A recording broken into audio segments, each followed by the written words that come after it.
Grabe naman yung house mo. Ibang klase. Talagang ako'y napanganga. Po, sila yung nag-play ng piano, yung panganay at yung bunso, yung babae. So, ito yung pinagkakalibangan nila. So, dito sa Salas, minsan nagtitipon-tipon kami ng mga bata para wala lang, magkwentuhan. Yun, wala kaming TV dito para focus namin sa ang isa't isa para mag-bonding. Yan. Okay, so dito naman sa area na to, ito yung receiving area namin kasi may pinturin naman dito. Dito naghihintay yung mga bisita namin pag wala pa kami dito sa baba. So ito yung receiving area namin. So diretso naman tayo sa dining area namin. Ito yung aquarium namin. Ito na parang binubuhay ito. Saltwater fish. So konti lang siya kasi kailangan konti lang yung fish dyan. So I think yung clownfish nagtatago yata siya. Yan. So, and then, ito yung dining area namin. This is where the family spends most of their time together here. Sobrang gamit tong area namin. Dinner, breakfast, lahat dito, kwentuhan. And of course, I have my plate collection. I started collecting, actually, mommy ko nag-umpisa mag-collect ng plates from the UK. Inuwi niya, and kinontinue ko lang. So most of these are all Royal Albert na collection ko, which I've been collecting for the past 5 years na. Dito, we have a paging system. So, para tawagin yung mga anak ko kasi minsan ang hirap tumawagin. This is 3 floors up. So, pipindutin mo lang to. Tapos, i-announce na lang kung kakain na o hindi. Yan. So, bababa na yung mga yan. Tapos, yun. Ito yung aming short house tour ng aking bahay. Abangan nyo na lang yung aming kwentuhan ni Miss Corina. Wow, di ba? So paano nangyari na sa ganitong karangyang estado ng buhay niya, buhay nilang mag-asawa, ay nanggaling pala sila kapwa ng kanyang asawa sa hirap. Ngayon, she's on top of the world. Ito ay istorya ng inspirasyon para sa ating lahat. Ang formula ng asenso at tagumpay, Sara Diskaya is in the house! Grabe naman yung house mo. Ibang klase. Talagang ako'y napanganga. Nung napasok ako dito, meron palang ganitong espasyo sa Pasig. Yes. Nakita nyo naman, bahagi ng kanyang opisina, bahagi ng kanyang bahay. Dito naman tayo sa kanyang buhay.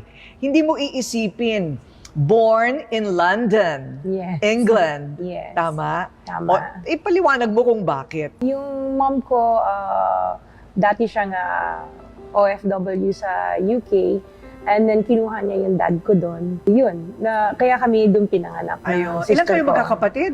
Nung time na yun, 2 kami. So, Okay. nung umuwi na kami sa Philippines, naging 3 na kami. Ayun. Tapos, ang trabaho ni nanay at ni tatay, hindi karangyaan, di ba? Hindi po. Oo. My mom was, nung dumating siya doon, chambermaid siya sa hotel.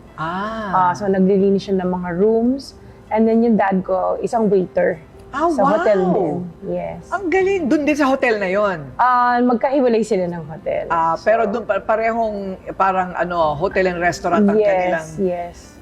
pinag-aralan siguro at doon. Totoo ha? Nakakatuwa, chambermaid sa hotel. Yung Yes. tatay mo naman waiter. Yes. Okay, Oo. wala po sila sa Buckingham Palace. Okay, nagkataon lang OFW sa London ba mismo? Sa parang suburbs of London. So parang malapit kami sa Heathrow Airport. Ayun. Tapos, kumusta naman ang pagiging pinanganak ka doon? Paano naman ang kabataan sa London? Kasi parang assuming na because I was born in the UK, maganda ang buhay namin. So ang parents ko, since waiter ang dad ko and mami ko chambermaid sa hotel, so kami, we lived in a council flat, which is chambermaid sa hotel. So kami, we lived in a council flat, which is pabahay ng gobyerno. Libre yung pag-aaral namin kasi we studied in public schools. Maganda din, Ang Yes. provision sa ibang bansa kasi ganun din. Well, dito din naman sa atin, public school ay libre. Yes. Pero yung pabahay, iba yun. Yes, pabahay ng gobyerno. Sister ko kasi ganun din na nangyari. Nagtira siya sa UK and then pumunta siya doon pregnant. Pinabahay din siya ng government. Wala siyang work, so binigyan din siya ng decorating allowance. So, Wow. yung mga ganun na May provisions. may mga ganong provision ng gobyerno, Yes. ng London? Yes, wow. meron. Maganda ang probisyon ng gobyerno, pero maliban doon, rumarakit pa rin yung nanay at tatay mo. Yes, kasi chambermaid siya, pero pag may spare time siya, nag-DDH siya sa mga bahay. So, naglilinis din siya ng mga bahay. Oy, sayang din yung kita. Yes, oo. At So, yung tatay mo naman, Waiter lang talaga siya Full para time. may time siya na kami naman ang alagaan. So, ayun. parang hati sila. Anong natutunan mo doon sa karanasan mo na yon, growing up, na maraming provision ang gobyerno? Yes, oo. Yun yung parang nakikita mo na pwede naman talaga gawin yan dito sa Pilipinas. Kung ang pamamalakad lang, yung diretso, kayang-kaya na ibigay din kung ano yung provision sa ibang bansa. Kayang-kaya din natin gawin yan dito sa Pilipinas. Oo, yung provision para sa mahihirap, lalo na. Yes, no? oo. Kasi parang doon, may mga mahihirap pero hindi mo ma-distinguish yung mahirap sa mayaman. Kasi kung ano nakakain ng mayayaman, nakakain ng mahihirap. Which is kaya naman natin gawin yan dito. Yung Yun. i-elevate din ang buhay ng bawat kapwa natin na Pilipino na maging ganun, yung pantay lang. Correct. Hindi naman sila komunista, ano? Hindi naman. Talagang provided lang ng government. Imagine Yes. pabahay, very Pabahay, important. yes. Mawawala lahat ng squatters or urban Oo, poor, no? yes. Maganda rin yung ganong exposure, ano, Yes, for oo. you. Yes, kasi then parang ikaw nakukumpare mo kung ano yung pwedeng gawin dito. Correct. Oo. Pero maliban sa natututunan mo noon, Sarah, meron ka rin pinagdaanan bilang bata. Kasi ano ba, nabully ka daw noon dahil iba yung Yes. itsura mo sa Oo. kanila. So, yun nga, I went to a public school. So, syempre, ako yung mga first Asian babies doon nung time na yon, especially dun sa area namin. So, talagang iba yung itsura ko from my classmates. Iilan lang kami na Asian. So, yung bullying, it's not like the bully na name calling lang or ano. Talagang it came to a point na naging physical yung mga classmates ko. So, What? under the table Totoo? na sisipain ako ng classmate ko. So, I would go home with bruises sa legs ko or kaya dito napapunch ako. So, doon ako, nung nag-start ako ng bata ko, talagang very low yung confidence ko. Tapos iyakin ako. Oo. Totoo. So pag uwi mo, nagsusumbong ka naman sa mga magulang mo? No. Yun yung mali ko. I never told my parents. Pero yung nagtataka mami ko, bakit kaya iyakin yung anak ko? Kaya mom ko has a very strong personality. So nung every time na magkakaroon ng PTC, tinatanong niya sa teachers ko, and then apparently parang na ano niya na yung isang teacher ko, parang may ano din sa color ko or ano. Tapos pinagalitan niya yung teacher ko. So from there, parang naging medyo mag-aangang end ng school year ko kasi pati mom ko, talaga I saw how my mom defended me. Talaga? O ano naman ang natutunan mo doon? Sa pagtayo ng bandila. Bandila ng anak ko dito sa public school na ito. Yes, parang natutunan ko na regardless of your race or kung ano yung features mo, maging strong ka you have to stand up for yourself to Oo. survive. Importante talaga pinaglalaban. Biro mo yung nanay mo, nagdi-DH, tapos naglilinis sa hotel. Yes. Pero pagdating sa karapatan niya, pinaglaban niya. Yes, oo. Very strong ang personality ng mom ko, which is siguro ngayon, medyo nakuha ko rin siya. Nakuha mo rin. Yes. O, maganda naman yun. Yes. Ang daming natututunan kahit bata, ano. Opo. At saka, I think pagka nabubuli ka ng gano'n, tapos hindi ka nagsasabi sa magulang mo, parang napapaisip ka, nagiging ma-analyze kang bata, right? So yun ba ang dahilan, nabubuli ka, kaya naisip nila na iuwi ka muna sa lola mo noong 6 years old ka? Hindi naman. Parang nahihirapan ng parents ko na magtrabaho, na nandun kaming dalawang magkapatid. So, parang inuwi muna kami ng mami at daddy ko sa Pilipinas para alagaan kami ng lola ko. Parang experiment. Mahirap talaga ha, kasi Yeah. dalawa din ang anak Opo, ko. oo. Meron namang yaya, kung minsan gusto kong tumalo ng bintana. Opo. Mahirap. Opo. So, ano naman ang experience mo? First time mong umuwi ng Pilipinas, 6 years old ka, anong nangyari? Nung umuwi ako, so grade 1 ako, in-enroll ako sa school dito sa Pasig.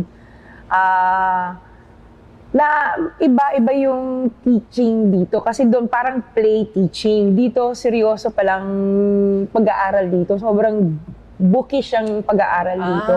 Oo. So medyo nanibago ako noong time na yon. Tapos habang nag-aaral ako, yung lola ko kasi, yung kapatid ng lola ko, isang fan ni Miss Nora Honor. Ay, anong kinalaman ni Nora Honor sa lahat ng kwentong ito? Oo, fan siya ni Miss Nora Honor. Sinasali ako. So, naging Little Miss Noranian ako ng lugar na to, ng Bangbang, noong time na yon. Little Miss Noranian. Yes, okay. ng Bangbang. So, if may mga, si Nora sa labas, may mga gig sa labas, kasama kami, ng mga ibang bata pa, sumasayaw kami. Sayo-sayo, lahat kayo may nunal. Ay, wala na. Yung nunal ni Sarah, iuurong lang natin ng konti, paakyat, papunta doon sa tabi ng kanyang ilong. Kasi ngayon parang alanganing Lorna Tolentino. At saka, nasa pagitan ni Lorna Tolentino at ni Nora Honor ang kanyang nunal. Okay. Pero hindi naman requirement. hindi naman, oo. Hindi naman requirement na may Opo. nunal bago maging Little Norania. Hindi naman po. Okay. So ano naman ang naisip mo noong mga panahon na yon? Akala ko laro-laro lang po. Kasi hindi naman, parang 6 years old. So, magpa-practice kami ng sayaw. Tapos, parang talagang akala ko laro lang talaga siya. So, nung lumabas ako sa TV, nakita ko ng isang tita ko sa Superstar Show. Di ba yun yung show ni Nora and Kuya Germs ay ng time na yon. Nakita ko ng isang tita ko, sinumbong ako sa mami ko. Tapos wala pang 1 week, binalik na ako. Pinauwi. Yes. Opo. Kasalanan ni Nora. Kaya ka pinabalik ng London. Okay. Nasira yung aking showbiz career. Nasira yung showbiz career mo, Day. Pwede sana magtuloy-tuloy. Yes. Okay na rin. Baka wala ka nito kung natuloy ka Opo. sa showbiz. Totoo. Hindi ba? So, bumalik ka ng London. So, tumuloy-tuloy hanggang Mag-15 ka. ayan. So, paano ka naman napunta sa sports? Ang balita ko, sportswoman ka. Yes, nung elementary ako, I was involved sa softball team ng school. So, vice captain ako ng softball team. I competed with other schools. And I also joined yung netball team. It's parang basketball din siya.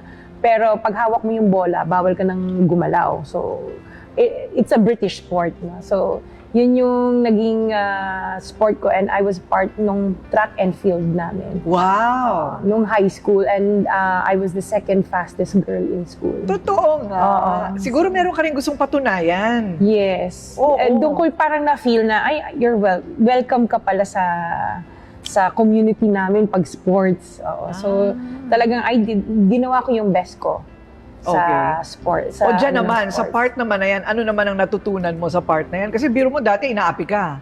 Biglang naging captain ball ka. Yes. So ano naman ang learning mo doon?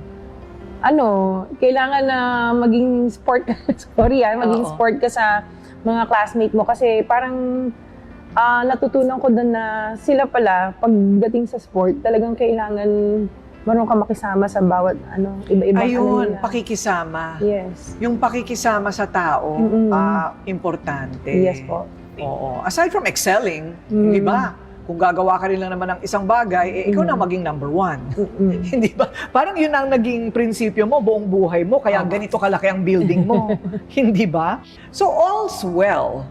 Dahil sa kumikita naman, kahit paano, mga magulang, maganda naman ang probisyon ng gobyerno. Opo. Bakit ka pinabalik na naman ng Pilipinas nung 15 ka? Gusto na ng mami at daddy ko, ma-adapt namin yung Filipino culture. And gusto na rin parang mag-retire ang parents ko dito sa Pilipinas at magtayo ng sariling negosyo. Kasi ang hirap talaga nung work nila doon kasi shifting sila eh. So, ang nangyari, umuwi na lang kami kasi nakapag-ipon naman sila ng sapat na pera para mag-umpisa ng maliit na negosyo dito. So lahat kayo? Yes. Opo. Lahat. Opo. Okay. Parang may ganong mga OFW, ano? May plano talagang bumalik. Parang home is where the heart is. Home is where the heart is. So Opo. yan ang aalamin natin. Natagpuan nga ba at nakilala nga ba ni Sarah ang kanyang heart sa Pilipinas?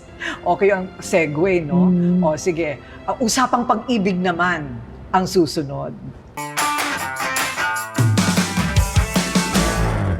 Bibigyan ka ng ayuda ng tupad. Bibigyan ka ng